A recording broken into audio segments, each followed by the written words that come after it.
So, fun fact about Pokemon Gold, my first copy was given to me by my friend when I was in second grade, I think. This was my very first Pokemon game, and I absolutely loved it.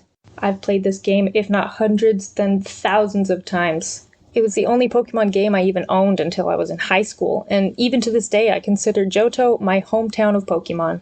My baby.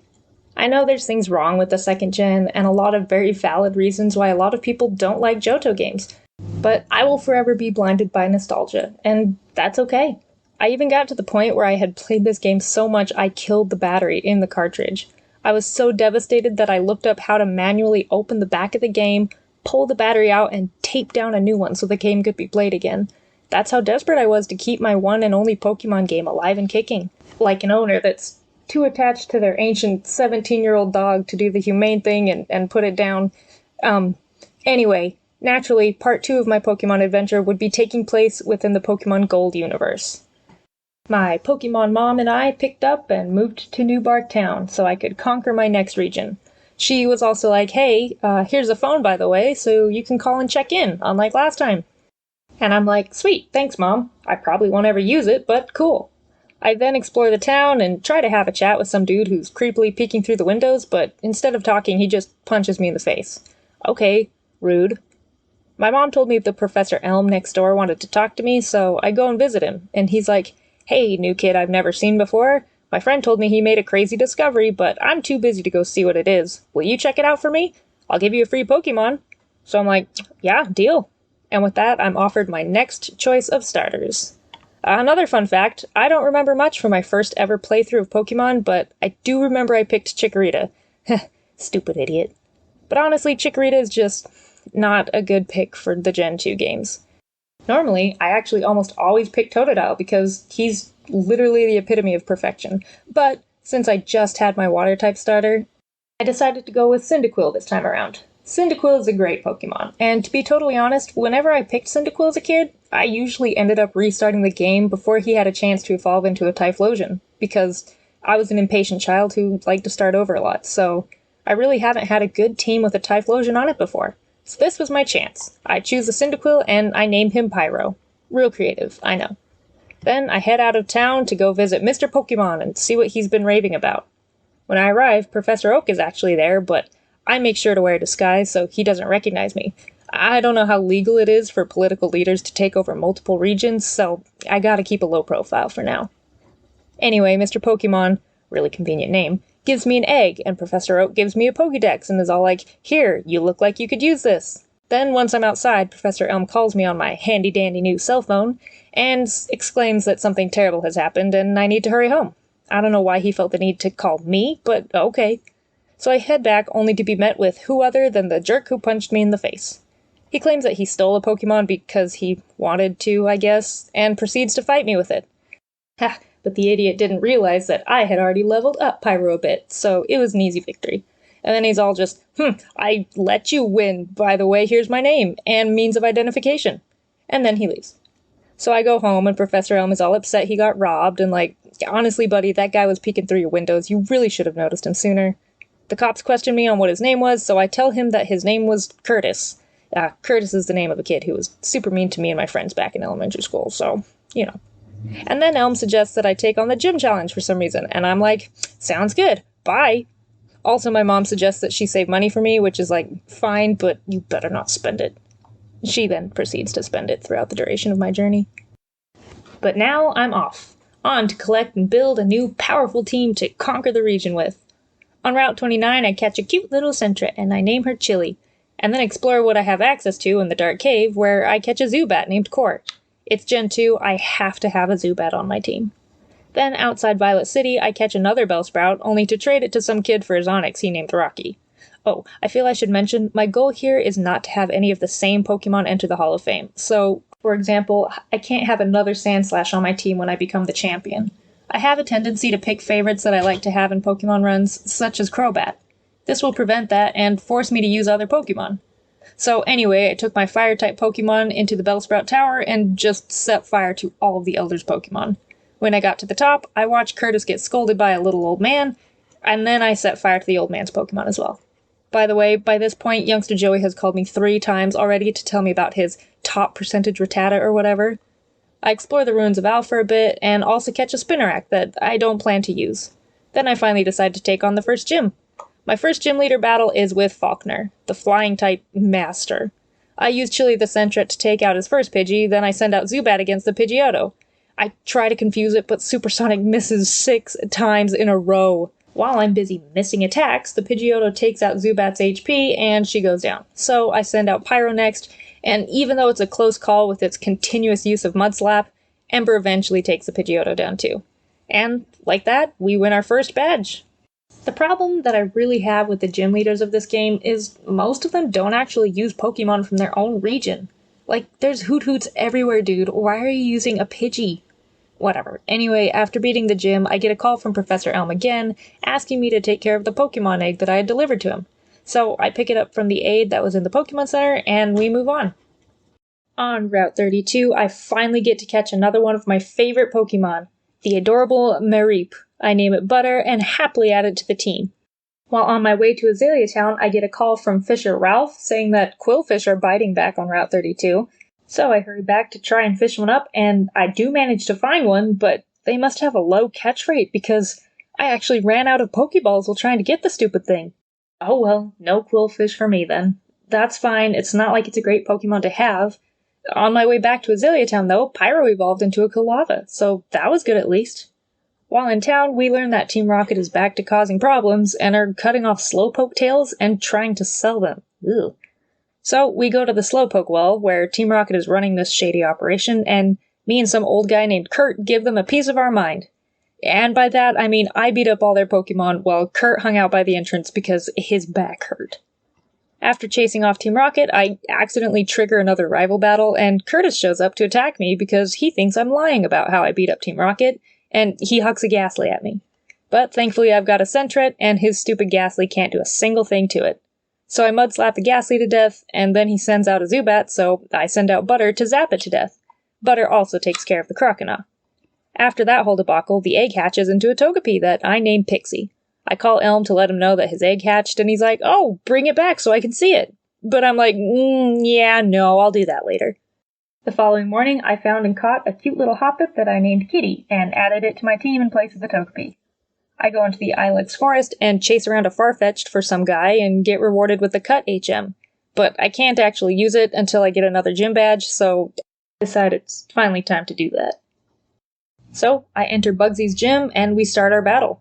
He leads with Metapod, and I lead with Core the Zubat, and I'm getting really sick of Supersonic continuously missing. I finally give up on trying to confuse this stupid thing and just slowly bite him to death. Kakuna comes out next and gets the exact same treatment. Last is the Scyther. Growing up, this thing actually caused me a lot of losses if it starts getting too many Fury Cutters going in a row. That's an attack that gets stronger every time you use it consecutively, but, you know, as a kid, I didn't really know how to work around that. But now, I knew what I had to do. I ordered Core to confuse the Scyther to prevent consecutive attacks, and it missed. Of course, okay, so I just send out Quilava, and even though the Scyther was already building up those Fury Cutters, a few Embers took it down. Well, so much for strategy. I get my second badge, cut down the tree blocking my path in the forest, and I move on. While in the Ilex Forest, I talk to this crazy, I think, homeless dude living out here, and he gives me the TM for Headbutt, so I gladly start headbutting trees to hunt for rare Pokemon. While doing that, I catch an Apom I name Finger Guns, and Butter evolves into a Flaffy. Chili also evolves into Sentret. While browsing the interwebs during this time, I actually also find out the secret to finding which headbutt trees have Heracross in them. It apparently has to do with your trainer ID number, so I put it in, find out which trees have a higher chance of dropping a Heracross, and I finally catch one. Welcome to the team, Hercules. I get through the forest and make my way through Route 34, and finally arrive in Goldenrod City, making good time, and the team is looking pretty good too. At the giant Pokemart, I trade a Drowsy I caught on Route 34 for a Machop that I probably won't use, and I take part in a bug catching contest that I fail miserably at. On Route 35 I run into a Ditto, but I run out of Pokeballs again before I can catch it. I explore the underground, gamble a bit, and get a free bike that I'm supposed to advertise? Yeah, okay buddy. While I'm training up on Route 35, Kitty evolves into Skiploom, and I decide to take that as a sign we're ready for Whitney's gym. Most people who have played a Johto game know all too well the problems that Whitney is notorious for causing. Granted, most of these problems stem from children playing the game and not fully understanding battle strategy or type advantages, but even to this day, Whitney and her Miltank can invoke fear into a lot of the older Pokemon fans as well. Now, I know what some of you are going to say. Chess, you literally have a Machop that was traded to you. Just use the Machop and Whitney will be no problem. Well, listen here, bub. Machop is not part of my team, and I refuse to beat gym leaders with Pokemon that I don't want on my team. So, I'm going to do this with 0 type advantage and with my strongest Pokemon being a male, just like I always did as a kid, and you're going to deal with it. The reason Whitney is such a problem is because of her ace Pokemon Miltank. It can heal itself with Milk Drink, its Stomp can cause your Pokemon to flinch if she outspeeds you, skipping your turn. If you attack her with a Pokemon of the male gender, she can use Attract and cause your Pokemon to fall in love with the Miltank and possibly refuse to attack it.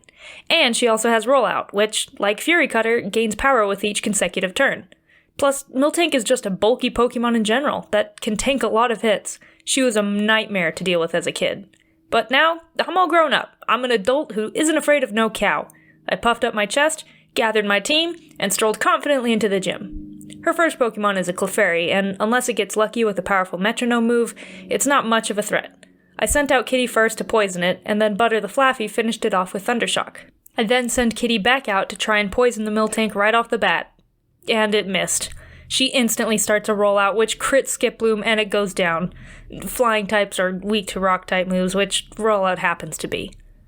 The Rollout then takes out Flaffy, then it takes out Sentret, and then Zubat. I send out Hercules to use Endure, his only fighting type move, and to survive her attack, but I miscounted how many times her Rollout had hit. Rollout can only hit 5 times in a row before you have to restart, and, as I prepared for a Rollout, she went with Attract instead, luring Hercules into false promises of true love and a healthy relationship. And I knew this battle was over. Hercules and Pyro both struggled to the end, but we ended up losing the battle. Wow. To be fair, a lot of that was bad luck and bad counting on my part, so after healing everyone up, I went in for a second try, this time a little more cautious. Once again, Butter takes care of the Clefairy, no problem. But then the Miltank comes out. Butter gets off of Paralysis, which thankfully will slow the Miltank down significantly, but Butter eventually goes down to another Rollout. I sent out Chili to start using Mud Slap over and over and to continuously lower the Miltank's accuracy. It hardly does any damage, and she just heals herself back up again, but now the Miltank is slow, can miss turns due to paralysis, and her accuracy is so low there's no way a Rollout can last 5 turns again. Chili eventually gets stomped to death, but I've still got my ace. Pyro comes out and hits a headbutt and gets the flinch. I headbutt again, and a second flinch. The following turn, Miltank is fully paralyzed, and one last Ember attack takes her out. In the end, I really didn't need to use all those accuracy-lowering moves, but, better safe than sorry. I collected my badge from the sobbing Whitney and moved on. I dumped some water on the Sudowoodo, catch him, name him Bob, and throw him in the PC. And finally, we've made it to Ecruteak City. I run into Bill again at the Pokemon Center. Hey, what's up, man? Accidentally gotten turned into any Pokemon recently? I then visit him at his parents' house and get the gift Eevee that I guess he accidentally stole from someone while messing with his trading machines. So I take the stolen Eevee and put it in the daycare for now. Back at Ecruteak, I take on the Kimono Girls, and once I beat them, some old man gives me the Surf HM. Nice! It also happens to be Friday at the time, so I rush over to Union Cave so I can try and catch the hidden Lapras that appears there. Only for me to get to the water's edge and realize, oh, I still need a gym badge to use this HM. So, again, I go back into town, and this time I enter the burned tower, only to get jumped by rival Curtis, but we easily dispose of him, and he retaliates by going, "What, you here to catch the legendary Pokemon? Ha, that's stupid, you're way too weak." But I just beat you. Anyway, we wake up the roaming beasts, and they take off into the wild, literally never to be seen by me again. But in the process of doing that, Core finally evolved into a Golbat. After that, I go to attempt Morty's gym. He's never really been much of an issue in past playthroughs because one of my team members at this point usually knows Bite, which is great against his Ghost-type team. The addition of the Dark-typing in Gen 2 is honestly so awesome. I usually actually forget that the Steel-type was also added, simply because I love Dark-type so much. As per usual, Golbat makes quick work of the first Ghastly and Haunter. When the Gengar comes out, Golbat does good damage, but Gengar puts her to sleep, so I switch to Furret to avoid the Gengar healing itself with Dream Eater, and end up just killing the Gengar with Mud Slap. The last Haunter also goes down to Mud Slap, and the battle's over. Easy win. Next I go left to make my way to Olivine City where I catch a Tauros, and then decide to take a little detour back to Goldenrod. The great things about these games is they're meant to be played a little bit every day, so there's certain things that can only be done on certain days of the week. Or just once a day, like the Pokemon Hair Salon. This day happened to be a Saturday, so I entered the bug catching contest a second time. This time I caught a Scyther, which is awesome, and I end up taking third place to some kid who beat me with a Venonat. How? Whatever. On Route 34, I finally catch a Ditto, and I put him in the daycare as well so I can get another Eevee egg. While planning ahead for my team, I decided I would really like an Espeon, but the Eevee that Bill gave me is too high a level to learn Confusion by the time it evolves, so I'm gonna need a baby. Back at Olivine City, I learned the gym leader's hanging out at the top of a lighthouse, so I battled my way up to the top, only to find out she's taking care of a sick Ampharos, and asks me to pick up some medicine from Cyanwood for her. I've got a tender heart, so I agree, and teach surf to my new Tauros of all things, and begin to make my way over the ocean to save the life of Butter's probably distant relative. While on the water, I catch a Mantine that I name Nari, and decide to add her on my team in place of Kitty. Sorry, Kitty, but you just really haven't been pulling your weight here. Plus, I've never used a Mantine before. I remember as a kid, Mantine was a rare encounter, and every time I ran into one, I'd try and fail to catch it. It seemed like such a special Pokemon to have, and I don't know how it really is stat-wise, but I wanted to fulfill my childhood dream and have Nari on the team.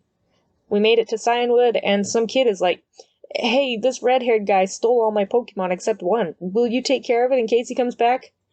Sure, kid. I get the secret potion that will cure the Ampharos, but figure while I'm here, I might as well take on the gym.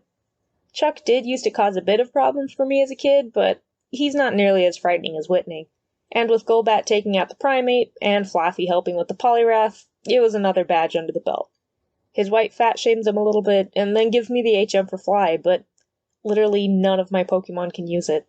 On my team, nor in the box, so looks like I'm surfing back.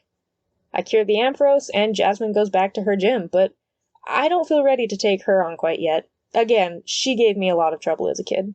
Now that I think about it, I was a pretty garbage Pokemon player as a child. I did not know my type advantages at all. But anyway, I decided to put the Steel-type badge on the back burner for now, and instead travel to Mahogany Town and the Lake of Rage.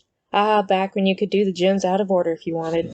While on Route 43, I caught a Girafarig and named him Doppio, and then I captured the red Gyarados that was on a rampage at the lake, and Lance, who also doesn't seem to recognize me for some reason, is like, "Hey, you're pretty tough. Team Rocket seems to be causing trouble again, so why don't you help me mess up their plans?" And I'm like, "Sounds good, Poppy."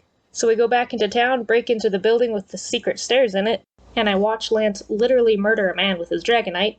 Then we break into the ninja hideout and beat up everyone inside. Lance said we should split up to find the passwords to get into the boss room, but he turns out to be no help whatsoever, and I have to find both the passwords by myself. But while I'm doing that, both Butter and Core evolve into their third stage evolutions, which is great for me.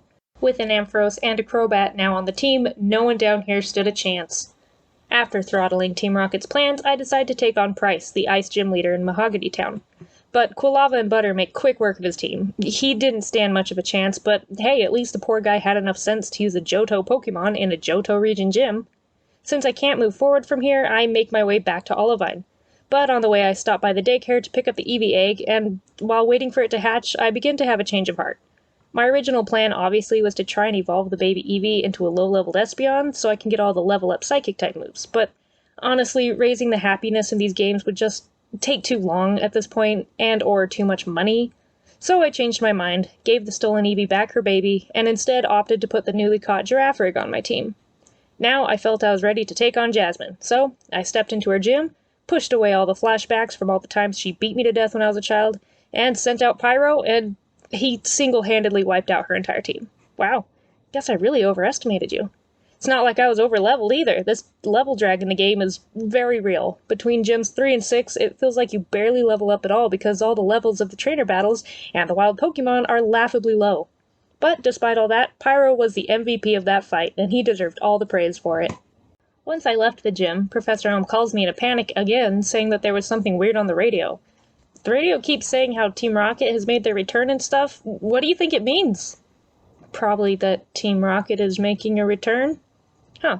Well, it's probably nothing. See ya. So I go back to Goldenrod to liberate the radio tower that Team Rocket had taken over in a desperate final attempt to reach out and find Giovanni. When I get to the top, the leader tells me that they hid the radio director in the basement, so I go to rescue him. And while doing that, Curtis interrupts me again and wants to fight. So I use Doppio to take out the Golbat, Quilava takes out his Magnemite and his Sneasel, Ampharos takes out the Feraligatr, and Crobat takes out Haunter. Once I win, he throws a bit of a temper tantrum over the fact that he can't seem to beat me, and then runs away with his tail between his legs. After that whole debacle, Pyro and I save the director, get his card key, and go back up to the top of the radio tower to beat up the Team Rocket admin. He then disbands Team Rocket again, just like Giovanni did before him, and all is well once again. After that's over, I take the ice path where Quilava finally evolved into a beautiful Typhlosion and arrive in Blackthorn City. I train up the team a bit more on the Gravelers that hang out on Route 45, then decide that even though I'm still a bit underleveled, I want to try the final gym. The Claire battle, again, was always rough as a kid, but this time was actually rough as well. The battle starts with Nari versus Dragonair, and I miss an Icy Wind. Great sign. She instantly paralyzes me, and I miss another Icy Wind. I heal up and try again, and miss again. On my fourth try, I finally hit it and take out the Dragonair.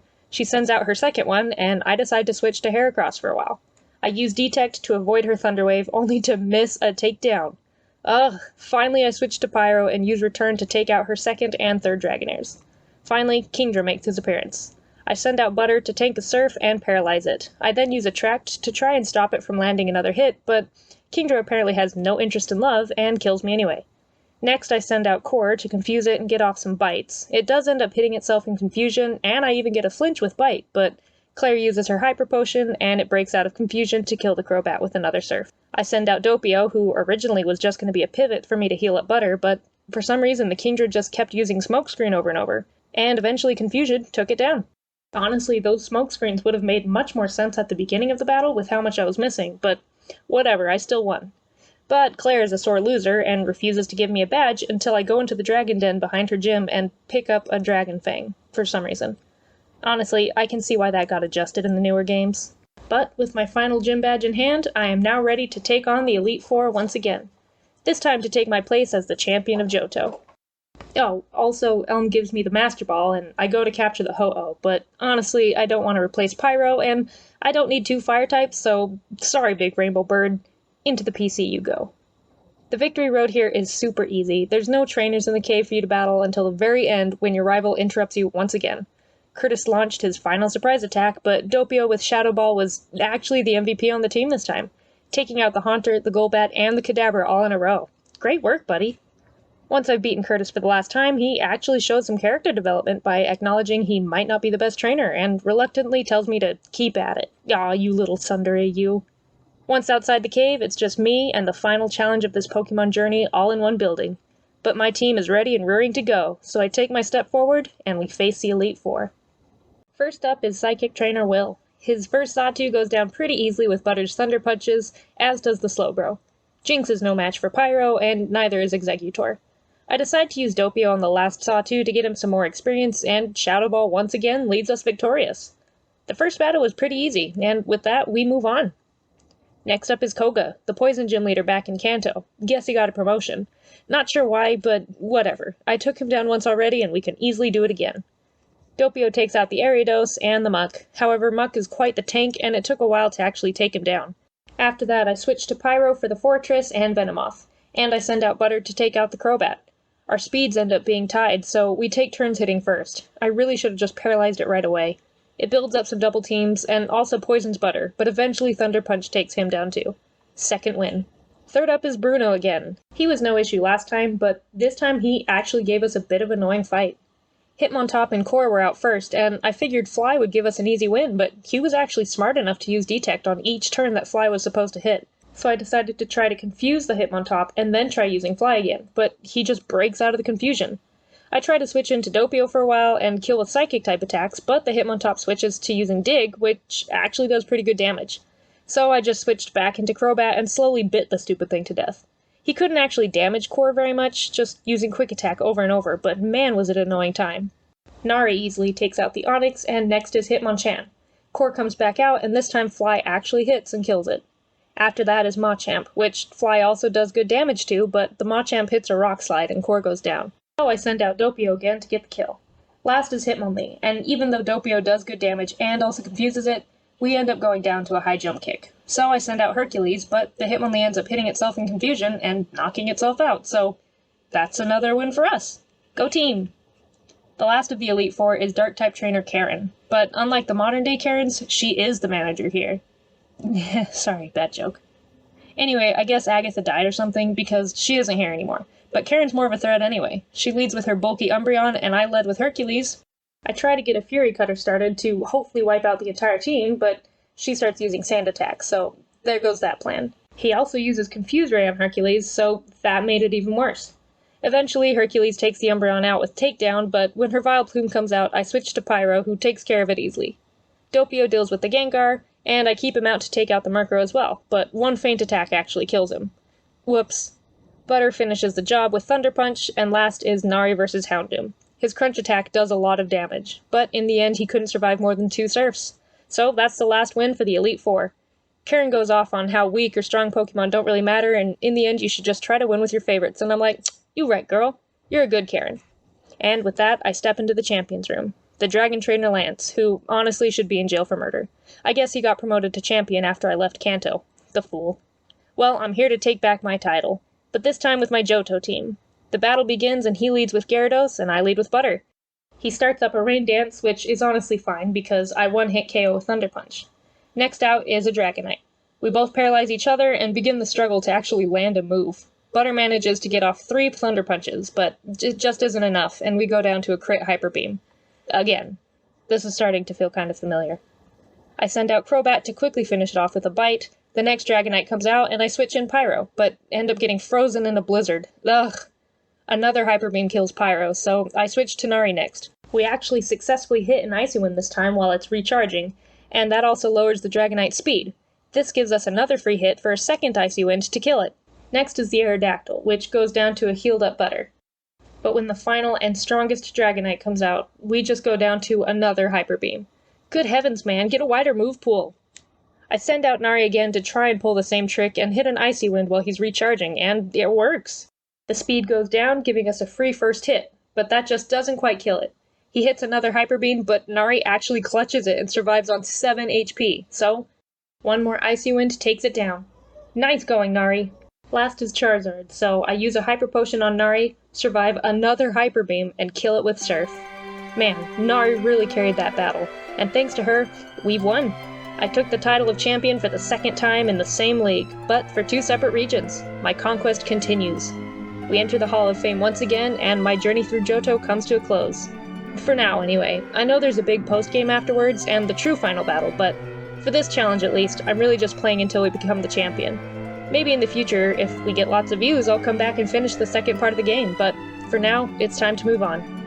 My journey through Johto was honestly just as fun as I remember from growing up.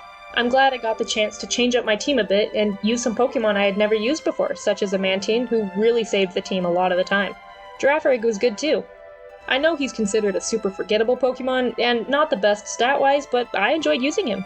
Heracross was a cool one too that I was never able to find as a kid, but honestly, I really didn't use him much. I wish he had a better move pool in these games. Typhlosion was also a really great starter to have. I have an Ampharos and a Crobat in almost all of my Johto playthroughs, and for good reason. They're great team members. I really love the 2nd gen games, and I hope you all really liked seeing my challenge progress so far. Thanks for watching! Next, we'll be covering my Conquest of Hoenn, so please subscribe so you know when it comes out. Until then...